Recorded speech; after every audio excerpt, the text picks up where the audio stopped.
Kedua, ini tidak kalah lucu saya yakin.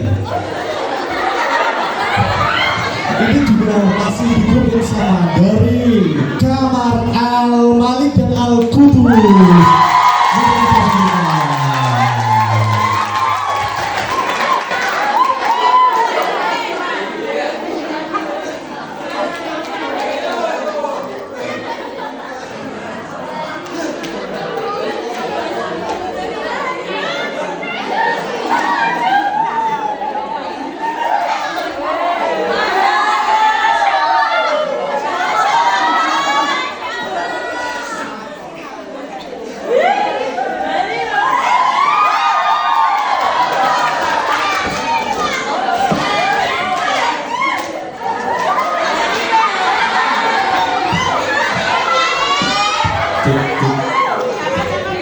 Saya dibagi bahwa sekali selesai.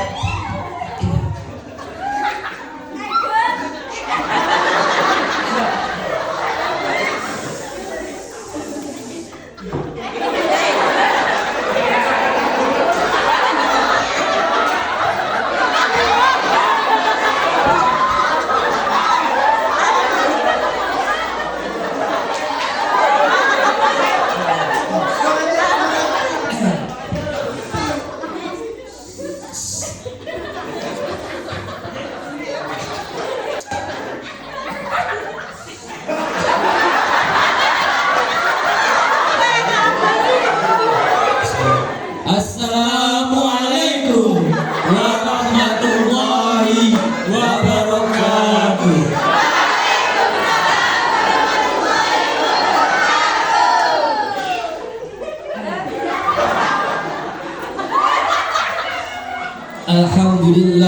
Alhamdulillahilladzi arsala rasulahu bil huda wa dinil haqq liyudhhirahu ala dini kulli wa kafa billahi syahida. Asyhadu an la ilaha illallah wahdahu la syarika lah wa asyhadu anna Muhammadan abduhu wa rasuluh la nabiyya ba'da wa la rasula ba'da, amma ba'du. Ingkang kula hormati Romo Yai Kyai Haji Yasin Asyari beserta Ibu Hajah Nyai Gustiati Rofiah selaku pengasuh Pondok Pesantren Darussalam Bangunsari Ponorogo. Ingkang kula hormati Dewan Juri sekalian beserta teman-teman seperjuangan di Pondok Pesantren Darussalam Bangunsari Ponorogo yang berbahagia.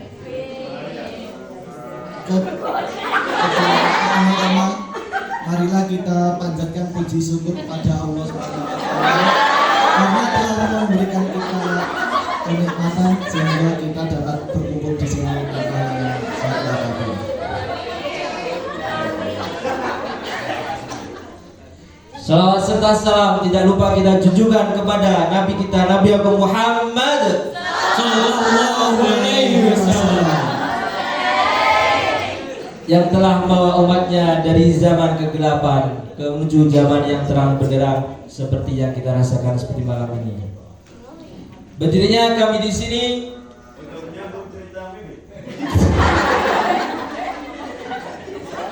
sebagai perwakilan dari kamar untuk lomba MSI. Wahai pencinta Al-Quran yang dirahmati oleh Allah Subhanahu wa Ta'ala, Albert Einstein ke-20 menyatakan agama tanpa ilmu adalah pincang dan ilmu tanpa agama adalah buta.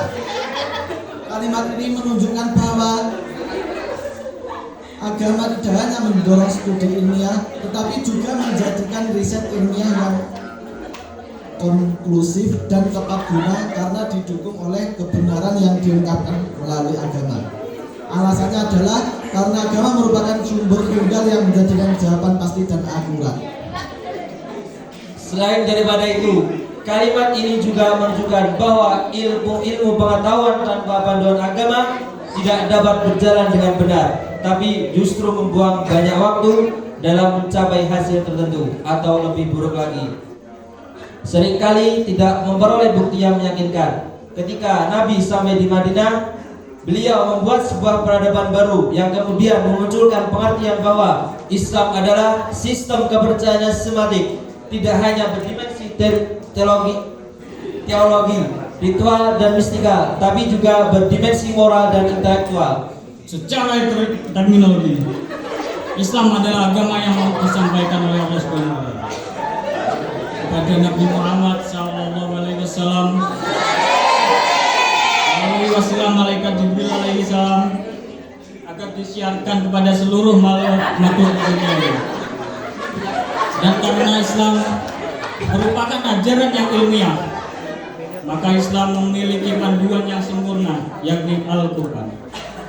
Said Nursi sebagai Renaissance of Islam menyatakan, Islam is the father of all the science and Al-Quran is the book of science. Islam adalah bapaknya seluruh ilmu pengetahuan dan Al-Quran adalah kitabnya ilmu pengetahuan.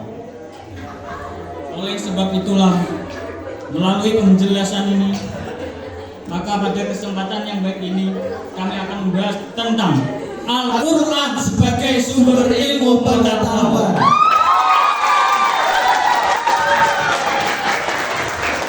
Dengan rujukan Al-Quran surah Al-Ibrahim ayat 1 yang berbunyi, A'udzu billahi minasyaitonir rajim. Bismillahirrahmanirrahim. Alif Lam Ra. Kitabun anzalnahu ilaika litukhrijan nasa minadh dhulumati ilan nuri bi'izni rabbihim ila siratil azizil hakim.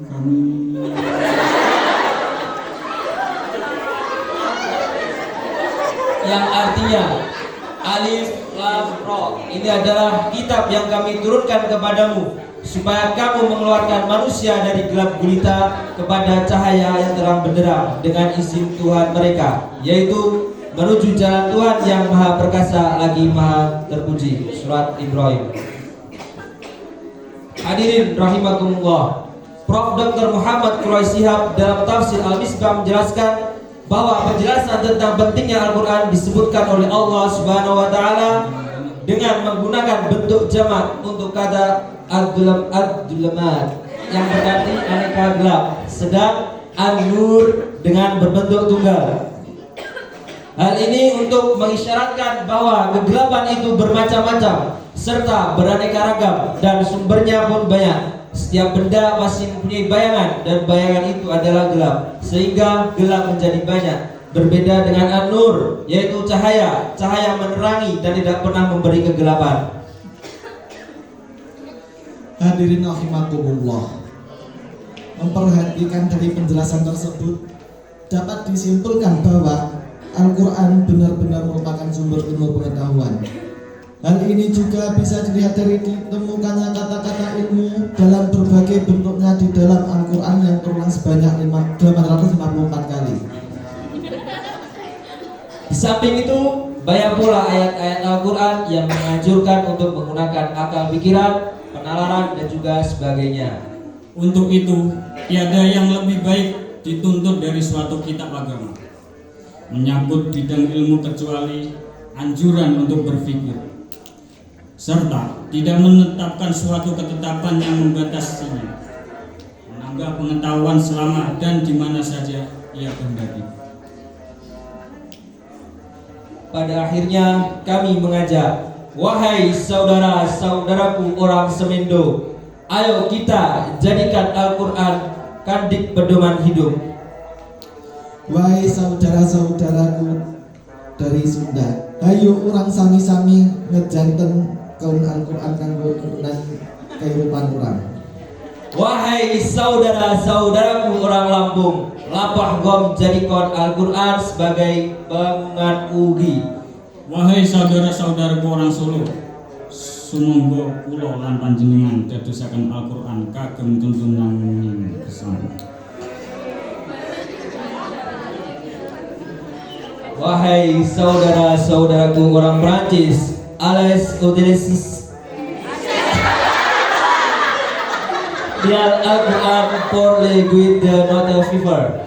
Wahai saudara-saudaraku yang Jepang, Ja'a Al-Quran wa wasitachi no Mori dari masuk. Oh iya, saya mempunyai sedikit pantun.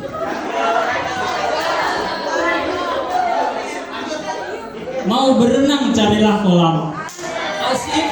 membawa galah mencari ikan. Asik. Buat tersayang, selamat malam. Semoga mimpi indah aku doakan.